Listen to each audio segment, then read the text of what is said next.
Some people just don't belong in first class, she thought, a smirk ghosting her lips as she watched him settle into seat 2B. It was a thought as crisp and sterile as the cabin air, a quick, satisfying judgment that made her feel a little better about the ache in her feet and the lingering bitterness from her pre-shift argument with her ex-husband. She didn't know it yet, but that single lazy, prejudiced thought was about to cost her more than her career. It was about to become the most expensive thought of her entire life, setting in motion a chain of events that would ground a 200-ton aircraft and dismantle her world in a matter of minutes. Catherine Peterson, Kate to her friends, and lead to the junior flight attendants who both feared and admired her, believed in order. She believed in the crisp fold of a napkin, the precise angle of a reclined seat, and the unspoken hierarchy that made the world, or at least the 35,000-foot-high sliver of it she controlled, make sense. For 22 years with Omni Air International, this belief had been her armor. It had protected her from crying babies in economy, lecherous businessmen in premium, and the gnawing feeling that her life hadn't quite taken off the way she'd planned. Tonight's flight, OA-112 from JFK to London Heathrow, was the jewel in Omni's crown. The first-class cabin of the brand-new Boeing 777X was less an airplane section and more a collection of private suites in the sky. It was a place for titans of industry, hereditary aristocrats, and the pop culture royalty of the moment. It was Kate's stage. Her pre-flight checks were a ritual. She ran a gloved finger along the polished burr wood of the suite enclosures, ensuring not a speck of dust marred the surface. She inspected the regal crystal glasses, holding them up to the soft, ambient light. Everything was perfect. The passengers began to board, a predictable parade of quiet wealth. A silver-haired man who ran a hedge fund, his face familiar from the pages of Forbes. A woman in a Chanel travel suit who was a senior partner at a white shoe law firm in the city of London. A young, chic couple who were probably tech money. Then he boarded. He was tall and lean, wearing a plain gray hoodie, the hood pulled down, with a pair of well-worn jeans and expensive-looking but understated sneakers. On his back was a simple black backpack. He held a boarding pass that read Thorn M, Seat 2B. He looked, to Kate's discerning eye, like he had gotten lost on his way to the back of the plane. He had kind eyes, but they were tired. He offered a polite, small smile to the flight attendant at the door and made his way down the aisle. Kate's internal systems, honed by 2 decades of snap judgments, flagged him immediately. Lottery winner? Maybe a rapper or an athlete. He didn't carry the quiet, confident aura of old money or the loud, performative swagger of new money. He just looked out of place. He was also black, and in the sterile, predominantly white sanctuary of international first class, Kate's mind, poisoned by 1,000 tiny prejudices she would never admit to having, saw this as another piece of data that didn't fit. He found his seat next to a teenage girl already settled by the window in 2A, who looked up from her phone and smiled. His sister, presumably. The girl was dressed similarly, in comfortable travel clothes that screamed anonymous rather than affluent. "Excuse me," Kate said, her voice a little too loud, a little too sharp. She had perfected a tone that was technically polite, but carried an unmistakable undercurrent of authority. The young man who was in the middle of sliding his backpack under the ottoman looked up. "Yes? That bag cannot be stored there for takeoff," she said, gesturing vaguely. "It will need to go in an overhead bin. It's my carry-on. It fits the dimensions, and it'll slide all the way under," he replied, his voice calm and low. "I'd prefer to keep it with me. Sir, for safety regulations, all bags of that size must be stowed overhead during takeoff and landing. I can find a space for you." Her smile was plastic, unmoving. It didn't reach the cool blue of her eyes. "It's a soft bag and it's mostly empty. See?" He compressed it easily with his hand. "It's no different from a large handbag. The gentleman in 1C has a leather briefcase under his ottoman that's twice the size." He said it not as an accusation, but as a simple observation. Kate's smile tightened. He had not only questioned her authority, but had done so calmly and logically, which she found infinitely more irritating than outright aggression. She glanced at the man in 1C, the hedge fund manager, a platinum medallion member for a decade, and then back at the young man in the hoodie. "I'll handle that passenger separately, sir. Right now, I need you to stow your bag," she insisted. The young man, Marcus, held her gaze for a moment. He could see it all there. The years of practiced condescension, the micro-judgments flickering behind her eyes. He had seen that look 1,000 times. In shops where he was followed, in restaurants where the service was inexplicably slow. He was the son of Marcus Thorne Sr., a man whose name was synonymous with innovation and whose net worth was a number with so many commas it looked like a typo. He could have bought and sold this entire airline with the money he kept in his rainy day accounts. But his father had taught him and his sister Maya something more valuable than wealth, the quiet dignity of not needing to prove it. He sighed, not in anger, but in weariness. "Fine," he said, standing up. He slid the backpack out, opened a nearby overhead bin, and placed it inside. As he did, a well-worn paperback book fell out, Meditations by Marcus Aurelius. He picked it up and sat back down without another word. Kate felt a surge of victory, the small, petty thrill of putting someone back in their place. It was a feeling that momentarily soothed the frayed edges of her mood. She turned to take pre-flight drink orders. She started at the front of the cabin, her voice sweet as honey for the regulars. "Mr. Caldwell, the usual Macallan 18 before we depart?" "You know me too well, Catherine." "Mrs. Davies, a glass of the Bollinger?" "Lovely, thank you." When she reached row 2, she addressed the girl by the window first. "Miss, can I get you something to drink before takeoff? Orange juice, perhaps?" "Just some water, please, thank you," Maya said, her eyes still on her phone. Kate then turned to Marcus, her professional smile back in place, but the warmth dialed down several notches. "And for you, sir?" "I'll have a glass of the Hibiki 21, please," he said, looking at the menu. Kate paused. The Hibiki 21 was a $700 bottle of Japanese whiskey.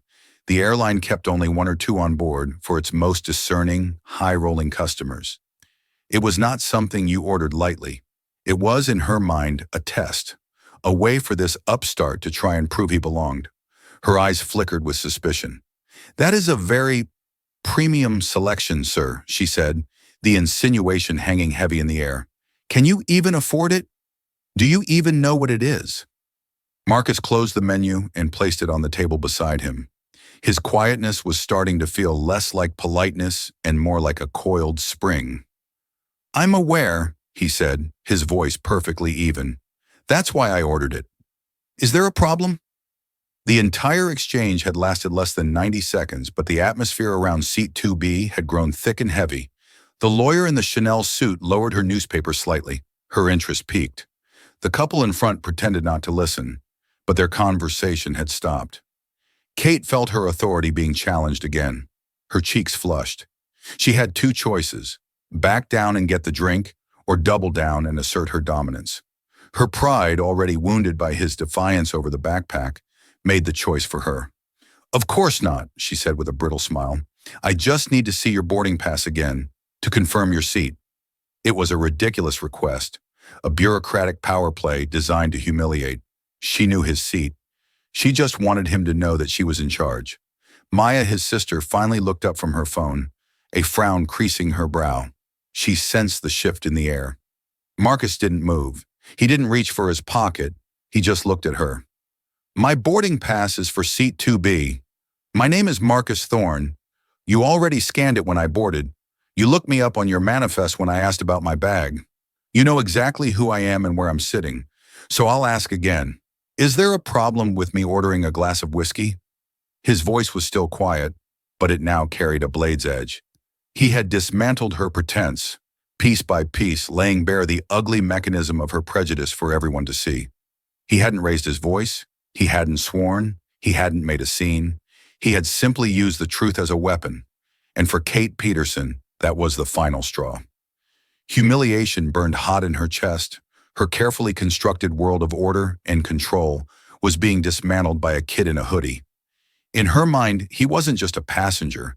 He was a symbol of everything that felt wrong in her life. The lack of respect, the feeling of being powerless. Her ex-husband's mocking tone, her mounting bills, her stalled career.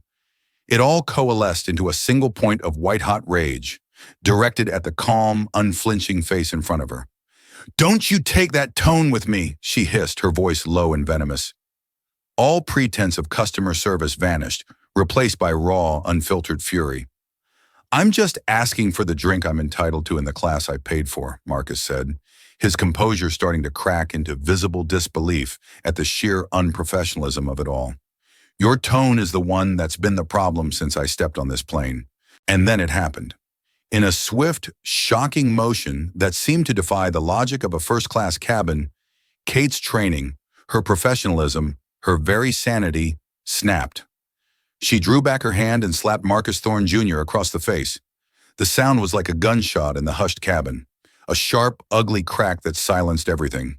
The clinking of ice in glasses, the soft murmur of conversation, the hum of the ventilation, all gone.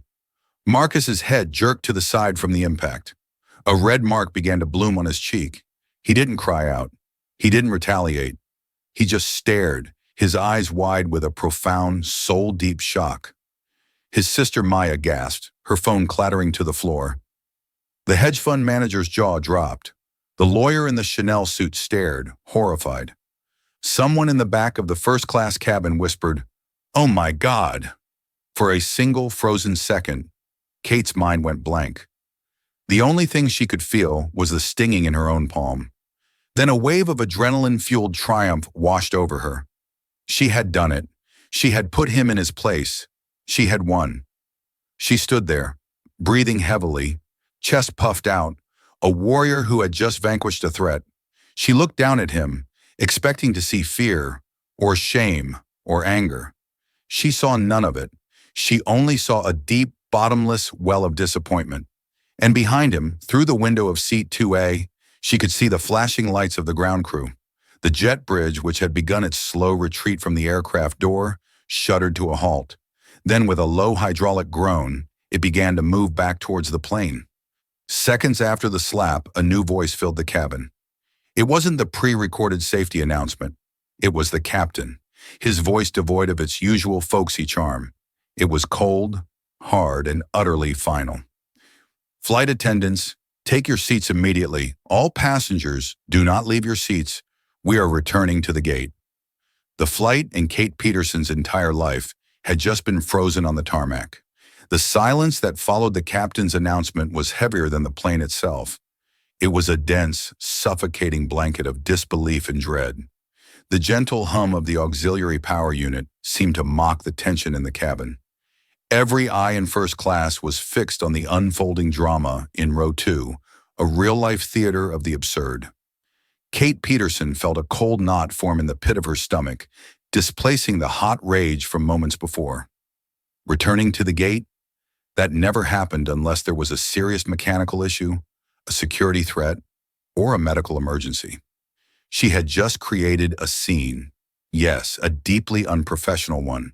But it wasn't a reason to halt a transatlantic flight. Her mind raced, trying to find a plausible explanation. Maybe there was a warning light in the cockpit.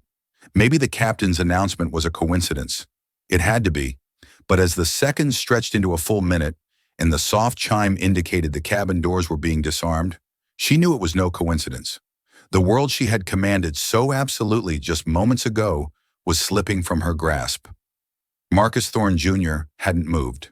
He slowly raised a hand to his cheek, his fingers gently probing the tender, red skin. The shock in his eyes was slowly being replaced by a steely calm that was far more unnerving than any outburst would have been. His sister Maya had picked up her phone. Her thumbs were flying across the screen, her face a mask of furious purpose. "Are you okay?" she whispered to her brother, her voice trembling slightly. He finally turned to look at her, a flicker of reassurance in his eyes. "I'm fine, Maya. Don't worry." But his words were for her alone. His gaze, when it shifted back to Kate, was glacial. Kate tried to regain control. "As per the captain's instructions, I need to," she started to say, her voice wavering, but the words died in her throat. What was she supposed to do? Continue service? Pretend she hadn't just physically assaulted a passenger? Before she could formulate another thought, the main cabin door hissed open. Two figures stepped onto the plane. They were not the usual late boarding passengers. The first was a man in a sharp, dark suit, his face grim. He was Mark Iverson, Omni Air's chief of airport operations at JFK, a man Kate had only ever seen in corporate training videos. The second man was in the uniform of the Port Authority Police Department. A collective intake of breath swept through the cabin. This had escalated beyond an internal airline matter. Kate's heart hammered against her ribs. She expected them to approach Marcus, to get his side of the story, to perhaps escort him off for being disruptive. A narrative she was already frantically trying to construct in her head. He was aggressive. He was threatening. I felt unsafe. The words lined up, ready to be deployed. But Iverson and the officer walked right past seat 2B. They walked directly to her. "Ms. Peterson," Iverson said, his voice low and devoid of any warmth. He didn't even use her first name. "Please come with us." What is this about?" Kate stammered, the blood draining from her face. "There was a disruptive passenger. I was handling the situation." Iverson's eyes were like chips of granite. "The situation, as you call it, has been handled, from above. Now please collect your personal belongings. You will be escorted off the aircraft." "Escorted off? I am the lead flight attendant on this flight," she protested, her voice rising with panic. "You can't just—" "I can and I am." Iverson cut her off sharply. "Your employment with Omni Air is terminated, effective immediately. Your credentials are to be surrendered to me now." The words hit Kate with the force of a physical blow. Terminated. 22 years of service, of seniority, of building a life around the sky. Gone. In an instant. It wasn't possible. The union, the protocols, the layers of HR, they couldn't just fire her on the spot, on the plane, in front of everyone. "On what grounds?" she demanded, a desperate, defiant energy surging through her. That passenger was unruly. On the grounds of gross misconduct, unprofessionalism, and the physical assault of a passenger, an event witnessed by this entire cabin and, I am told, recorded on video. He glanced pointedly at Maya, who had her phone held up, the small red light of the recording function glowing brightly. The video. Of course. Kate's world began to spin. The carefully constructed lies she was building in her mind crumbled to dust. There was proof. The PAPD officer stepped forward slightly. "Ma'am, let's not make this more difficult than it needs to be." Defeated, humiliated, and utterly broken, Kate numbly unclipped her airline ID from her uniform. Her hands were shaking so badly she could barely manage the simple mechanism. She handed the plastic card to Iverson. It felt like she was handing over her entire identity. As she was turned and gently guided toward the door, her eyes swept across the cabin. She saw no sympathy. She saw shock, disgust, and a cold, detached sense of justice being served. The hedge fund manager wouldn't meet her eye. The lawyer in the Chanel suit watched her with a look of clinical distaste, as if observing a distasteful legal precedent being set. Her gaze finally landed on Marcus Thorne Jr. He was watching her, his expression unreadable. There was no triumph in his eyes, no satisfaction. There was just a quiet, profound sadness. That, more than anything, broke her. The pity of the man she had just assaulted. As she stepped off the plane and onto the jet bridge, a flurry of activity was underway. A new flight attendant crew, looking bewildered and rushed, was heading on board. David Chen, the CEO of Omni Air International, a man Kate had seen only once at a company-wide town hall, was striding down the jet bridge toward the plane, his face pale and set. He completely ignored Kate as he passed, his focus solely on getting onto that aircraft and containing a disaster. The disaster wasn't a faulty engine or a bomb threat. The disaster was her. What Kate couldn't have known, what was impossible for her to comprehend in her narrow world of cabin hierarchies, was the power of the unseen hand she had slapped. When Maya Thorne's thumbs had flown across her screen, she had sent a single text message. It wasn't to a friend or to post on social media. It was to a number on her favorites list labeled simply Dad. The text read, "A flight attendant just hit Marcus." 3,000 miles away, in his penthouse overlooking Lake Washington in Seattle, Marcus Thorne Sr. was concluding a late-night video conference with his board in Tokyo. He was a titan, a man who had built Thorne Industries from a garage startup into a global behemoth that had its tentacles in everything from cloud computing and AI development to green energy and private space exploration. He was wealthier than most countries and more influential than most politicians. But he had two weaknesses: his son, Marcus Jr., and his daughter, Maya. His phone buzzed on the polished mahogany desk. He glanced at it, saw Maya's name, and immediately excused himself from the call. He read the text, and for a moment, the famously placid billionaire felt a surge of cold fury he hadn't experienced in years. His son, his quiet, thoughtful, gentle boy, struck. He didn't yell. He didn't throw things. Marcus Thorne Sr. operated with a far more terrifying efficiency. His next call was not to the police or to a lawyer. It was to his personal assistant, a woman of legendary competence.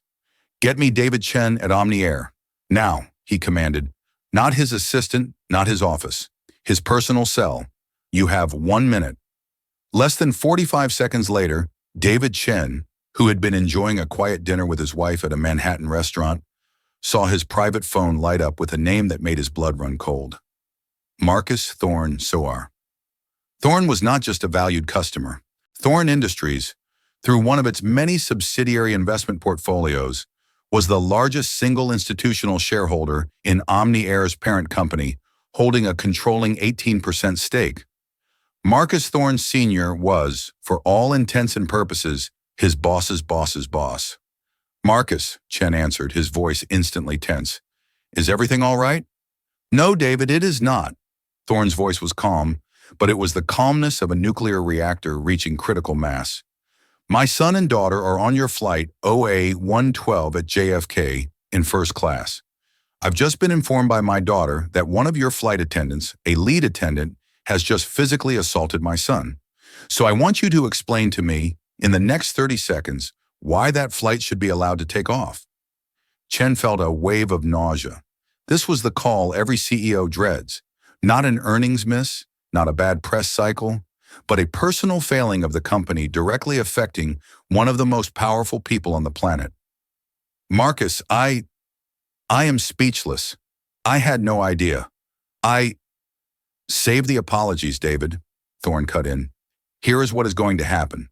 That plane is not moving an inch. You are going to get down to that airport yourself tonight.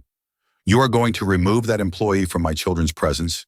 You are going to install a new crew. You are going to personally apologize to my son and my daughter. And tomorrow morning, you and I are going to have a discussion about the corporate culture at Omni-Air that allows your employees to feel comfortable putting their hands on a passenger. Am I clear?" "Crystal, Marcus." "Crystal clear," Chen stammered, already grabbing for his coat. "I'm on my way." He hung up and immediately called Mark Iverson at JFK. "Mark, drop everything," Chen said, his voice strained. "Go to the gate for OA-112. Ground the flight. A lead flight attendant named—" He paused, realizing he didn't even have her name. It didn't matter. "A lead attendant has assaulted Marcus Thorne's son. Yes, that Marcus Thorne. Fire her. Get her off the plane. I want her gone before I get there in 20 minutes. Handle it." That was the unseen hand. A text message, 2 phone calls, and the full, terrifying weight of modern capital and power had been brought to bear on Gate C62. It had descended upon Kate Peterson, a woman who had no idea that the quiet boy in the hoodie held more power in his little finger than she had ever accumulated in her entire life. She was no longer just an unemployed flight attendant. She was about to become infamous. As Kate was led through the sterile corridors of the JFK terminal by a silent Mark Iverson and the Port Authority officer, she felt strangely disconnected from her body. The harsh fluorescent lights seemed too bright, the distant, garbled flight announcements like a language she no longer understood. Her world had been contained within the fuselage of an airplane for so long that this sudden, brutal expulsion felt like being ejected into a vacuum. In a small, windowless office deep in the terminal's administrative wing, the formalities were concluded with brutal efficiency. Iverson read from a script, detailing the cause for her immediate termination. She was asked to sign a document acknowledging receipt of the notice. She refused, a final, futile act of defiance. The officer handed her a summons. The Thorne family wasn't pressing criminal charges, not yet, but the Port Authority was, for interfering with the duties of a flight crew and causing a disturbance. It was ironic. She was the flight crew. "My purse. My things are on the plane," she mumbled, her mind foggy. "They will be collected and sent to your home address," Iverson said coldly, placing her signed termination papers into a folder. "A taxi voucher is being arranged for you. I suggest you use it." He then turned and left the room without another word, leaving her alone with the officer, who now looked at her with a vague sense of pity. The taxi ride back to her modest home in Howard Beach, Queens, was a blur.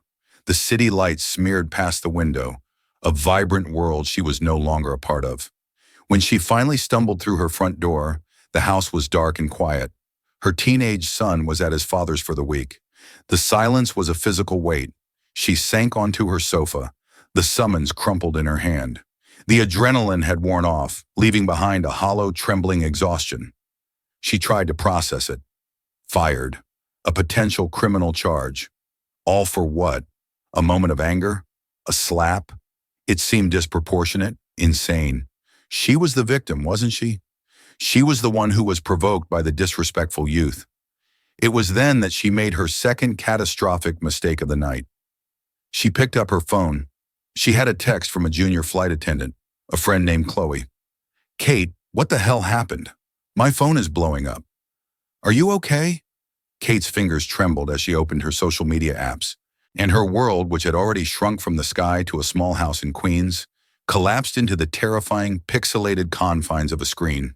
It was everywhere. The hashtag Najjar Omni Air Assault was trending worldwide. The first video had been posted less than an hour ago by a passenger in seat 3C. It was grainy and shot from a distance, but it was unmistakable. It showed her, leaning in, her face contorted with anger. It showed her hands swinging through the air, and it captured with horrifying clarity the sickening sound of the slap. Then there was the second video. This one was far worse. It was crystal clear, shot in 4K from the adjacent seat, Maya Thorne's video. It started earlier, capturing Kate's condescending tone about the Hibiki whiskey. It captured Marcus's calm, logical responses. It captured her escalating hostility, her demand for the boarding pass, her venomous, "Don't you take that tone with me." And then the slap in brutal high definition. It showed Marcus's shock, the red mark blooming on his face, Maya's gasp. It was a masterclass in self-incrimination. The caption Maya had posted with it was simple and devastating. "This is Catherine Peterson, a lead flight attendant for Omni Air. She didn't think my brother belonged in first class, so she assaulted him. This is not okay." Beneath the videos, the digital guillotine was falling. Thousands of comments, then tens of thousands, then hundreds of thousands. "Fire her immediately. Omni Air. This is disgusting. The racism is palpable. 22 years of service, and this is how she acts? Imagine what she's gotten away with before. That poor young man. He was so calm. She was completely unhinged. Her own Facebook profile, which she had left public, had been found. Photos of her, smiling in her uniform in Paris, on a beach in Thailand, were now plastered with hateful comments. People had found her address. They had found her son's school. They were calling her a racist, a Karen, a monster. She was no longer Kate Peterson, a flawed human being who had made a terrible mistake. She was a meme, a villain in the internet's daily 2 minutes of hate. Meanwhile, back at JFK, the wheels of corporate damage control were spinning at light speed. David Chen, Omni Air's CEO, had personally overseen the boarding of the new crew. He had walked to seat 2B, his face a mask of profound apology. "Mr. Thorne," he began, his voice laced with humility, There are no words to express how deeply sorry I am. On behalf of the entire airline, I apologize for what you and your sister experienced tonight. It was unprofessional, unacceptable, and it is not what Omni Air stands for." Marcus looked up at the CEO, a man who a few hours ago would have been an untouchable figure in a boardroom. Now he was here, bowing essentially, at his seat. "Thank you for coming down, Mr. Chen," Marcus said, his voice hoarse. "I appreciate it. I hope you understand this isn't about me." "I understand completely," Chen said quickly. "This is about our culture, our training, our promise of safety and respect. A promise we broke tonight. I give you my personal assurance. We will conduct a full top-to-bottom review. This will never happen again. Maya, ever watchful, spoke up. What's going to happen to her? Chen hesitated. Her employment has been terminated, and we will cooperate fully with any investigation the Port Authority undertakes. Marcus nodded slowly. He felt no joy in hearing it. He just felt an immense, draining sadness. He hadn't wanted this. He hadn't wanted a woman's life to be ruined. He had just wanted to be treated like a human being. The flight OA-112 finally took off 2 hours and 47 minutes late, with a fresh crew, a profusely apologetic CEO, and a first-class cabin still reeling from the drama. But the story was no longer on the plane. It was loose, a digital wildfire consuming everything in its path. Over the next 48 hours, it only got worse for Kate. Her name and face were on every major news network. CNN, Fox News, BBC, they all ran the story, dissecting the video, interviewing aviation experts and commentators on race and privilege. Thorne Industries, when contacted, released a brief, powerful statement. The Thorne family is grateful for the swift and decisive action of Omni-Air's leadership. This unfortunate incident highlights the ongoing need for conversations about implicit bias and respect in all industries. The family will be making no further comment and asks that their privacy be respected. The statement was a stroke of genius. It took the high road, framed the issue not as a personal vendetta, but as a societal problem, and simultaneously cemented Kate's role as the villain. Kate, barricaded in her home, watched it all unfold in a state of horror. Her ex-husband called, screaming at her. "Do you know what you've done? Our son is being mocked at school. They're calling him the son of Airplane Karen." Her union, which she thought would be her staunchest defender, issued a lukewarm statement condemning violence of any kind and stating they were monitoring the situation. They knew a losing battle when they saw one. Defending Kate was career suicide for any union representative. The video was too clear, the victim too powerful, the public outrage too immense. Desperate, she agreed to an interview with a prominent cable news host known for her confrontational style. It was Kate's third and final catastrophic mistake. She thought she could tell her side of the story, that she could make people see her as the victim. On national television, looking haggard and stressed, she tried to spin her narrative. "He was very aggressive," she said, her voice trembling. "His tone, his attitude, I felt threatened. I have a right to defend myself in my workplace." The host played the video again, pausing it right before the slap. "Threatened, Ms. Peterson? He is sitting down. You are standing over him. He has asked for a drink and questioned your request to see his boarding pass a second time. Where exactly is the threat?" "It was his demeanor. The way he looked at me," Kate floundered. "The way a black man looked at you?" The host pressed, her voice sharp. "Is that what you mean? Because to many of our viewers, it looks like you were the aggressor from the very beginning, singling him out because you didn't think he belonged." Kate fell apart on live television. She stammered, she contradicted herself, she cried. She came across not as a sympathetic victim, but as a cornered bigot, unable to justify her own actions. The interview was a disaster. Instead of dousing the flames, she had thrown a barrel of jet fuel on them. The hard karma had only just begun. The internet had taken her job and her reputation. Now the real world was coming for the rest. Omni-Air's legal department informed her they would be suing her to recoup the costs of the flight delay, fuel, airport fees, passenger compensation, which amounted to over $150,000. The Port Authority was moving forward with the criminal complaint, and the man she had slapped, the quiet boy in the hoodie, was about to inadvertently deliver the final, crushing blow to the life she once knew. Not through malice, but through the simple, unstoppable momentum of his own existence. A week after the incident, the digital storm had moved on, chasing new villains and fresh outrages. The hashtags receded like a tide, leaving behind a stained and silent shoreline where Kate Peterson's life used to be. For the world, it was old news. For Kate, the true consequences were just beginning to arrive, not with the loud bang of a media explosion, but with the quiet, methodical turning of institutional gears. The karma that was coming for her wasn't a single dramatic lightning strike. It was a slow, grinding, and meticulous deconstruction of her existence, brick by painful brick. The first pillar to be systematically demolished was her financial security.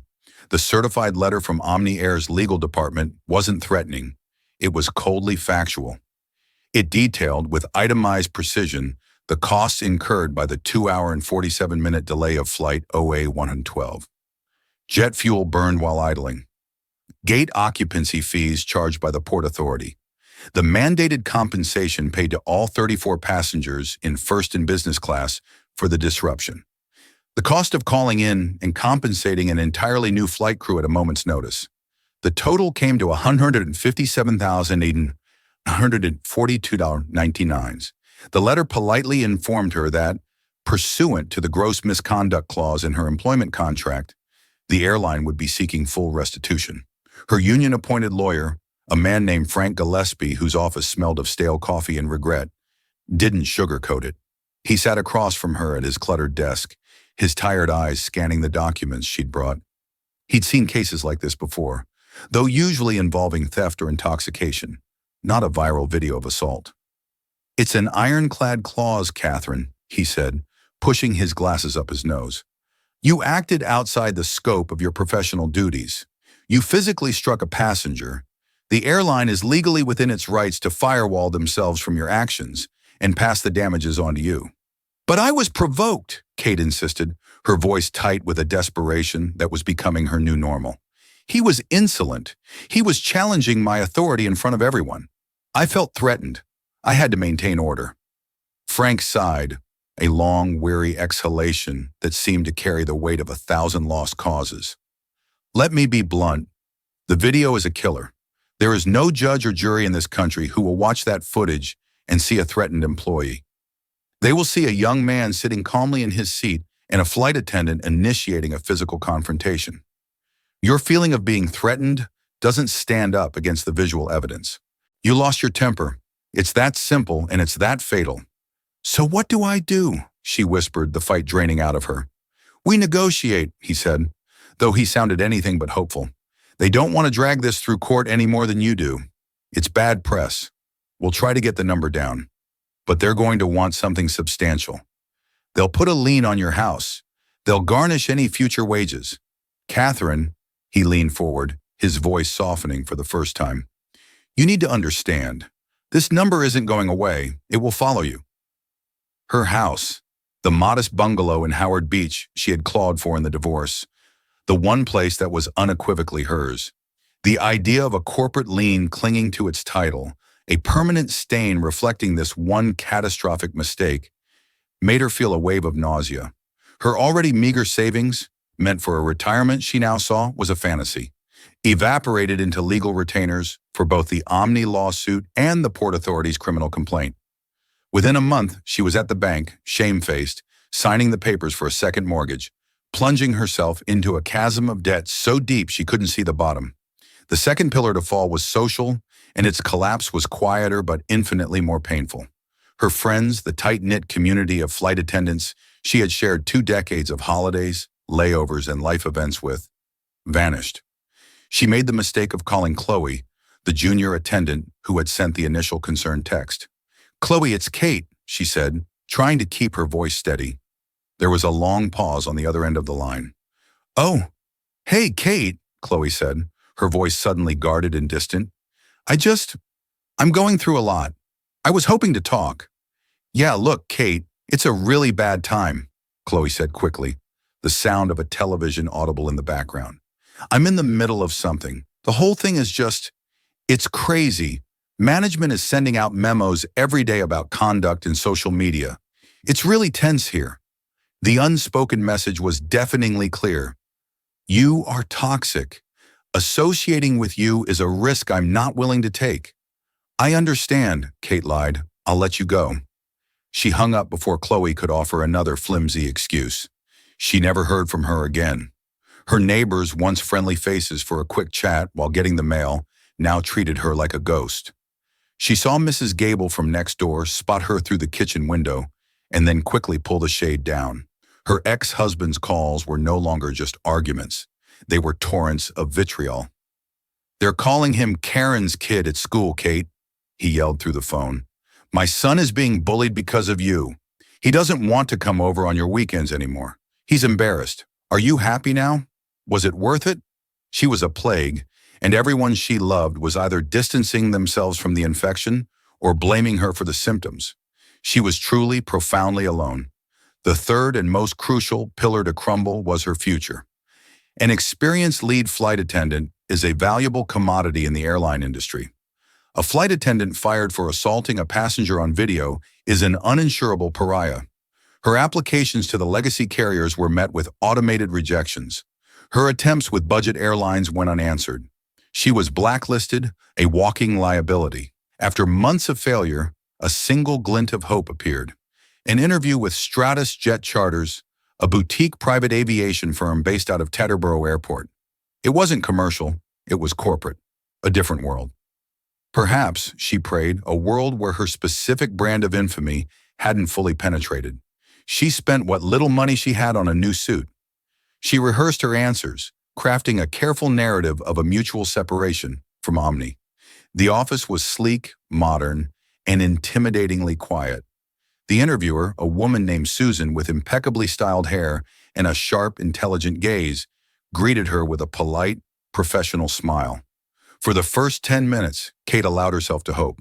The conversation was going well. Susan seemed impressed by her extensive experience with international routes and high-end service protocols.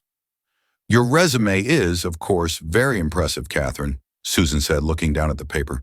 22 years is a long, distinguished career, but it does appear your tenure with Omni Air ended rather abruptly. Can you tell me about that?" Here it was, the moment of truth. "There was a professional disagreement with management over a passenger handling incident," Kate said, her voice smooth and practiced.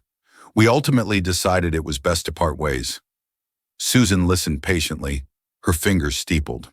She didn't respond for a long moment. Then she said, "The incident on flight OA-112. We're aware of it." Kate's blood ran cold. "At Stratus," Susan continued, her voice losing its warmth and taking on the hard edge of corporate steel, "we provide bespoke travel solutions for a very select, ultra-high net worth clientele. Our principles are discretion, privacy, and absolute, unimpeachable safety. A client needs to know that the person serving them a drink in the cabin is the epitome of professionalism and restraint." Susan paused and swiveled her large monitor around to face Kate. It displayed a press release from a few months prior, the headline glowing in the quiet office. "Thorn Industries announces exclusive, long-term partnership with Stratus Jet Charters for its global executive fleet." Kate stared at the name, Thorn, and felt the air leave her lungs. It was as if the floor had dropped away, leaving her suspended in a nightmare. "Marcus Thorn Sr. and his entire executive team are our largest client," Susan explained, her voice clinical and detached. "We manage the travel logistics for Thorn Industries worldwide. His family, his son Marcus Jr., and his daughter Maya, fly with us exclusively when they travel privately. The young man you assaulted is one of our most frequent passengers." She swiveled the monitor back, the soft click of the mechanism sounding like a slamming door. "So you see, Ms. Peterson, your presence here is not just a non-starter. It's an impossibility. Thank you for your time. The security guard will show you out." Stumbling out onto the street, the sounds of the city muted by the roaring in her ears, Kate finally understood the true nature of the power she had confronted. It wasn't just money, it was a web, an ecosystem. The Thorns didn't just exist in the world, they were a part of its very infrastructure, and she had, with one idiotic, prejudiced slap, gotten herself exiled from it entirely. Her descent was swift and brutal. She sold her car. She began taking jobs that her former self would have looked down upon with pity and disdain. She worked the 3 a.m. to 11 a.m. shift stocking shelves at a vast, soulless, price-marked grocery store. The harsh, fluorescent lights a cruel mockery of the soft, ambient glow of her old first-class cabin. She became a house cleaner, joining a service that sent her to the sprawling apartments of Manhattan's elite.